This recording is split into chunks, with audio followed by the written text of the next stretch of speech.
ओम श्री गणेशाय नमः। स्वागत है आपका एवीएस कॉर्नर में।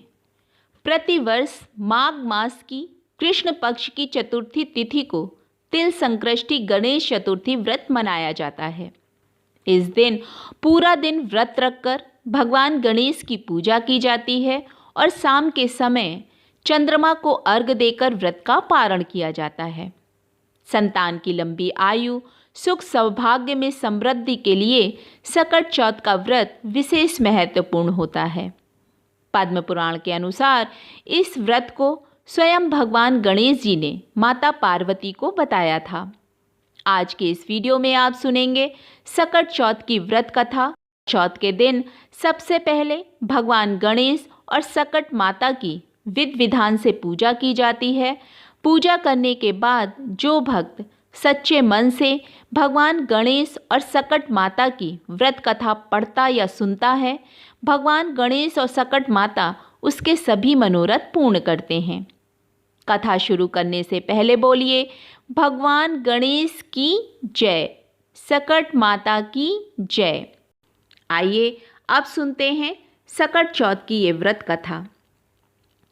किसी नगर में एक कुम्हार रहता था। एक बार जब उसने बर्तन बनाकर आवा लगाया तो आवा नहीं पका। परेशान होकर वह राजा के पास गया और बोला कि महाराज, न जाने क्या कारण है कि आवा पक नहीं रहा है। राजा ने राज पंडित को बुलाकर कारण पूछा।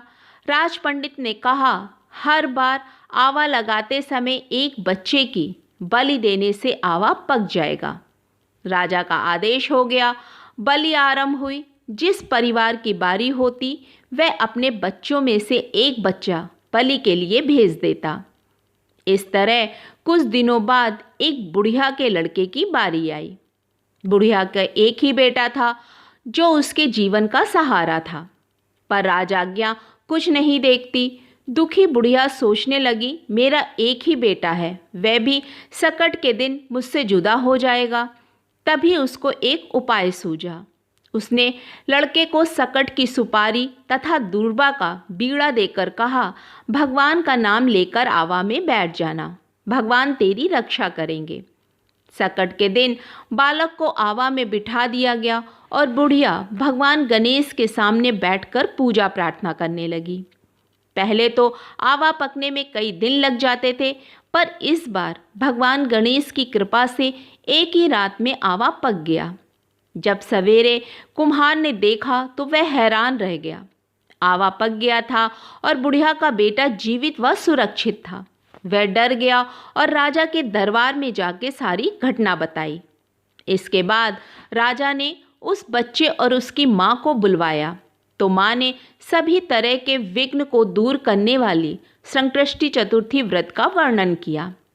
इस घटना के बाद शहर के समस्त नगरवासियों ने संकृष्टि चतुर्थी का व्रत तथा प्रार्थना की, जिससे अन्य बालक जिनकी बलि दी गई थी वे भी जी उठे।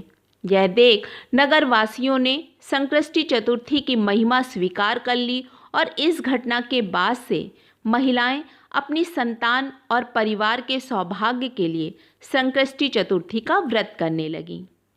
बोलो सकट माता की जय।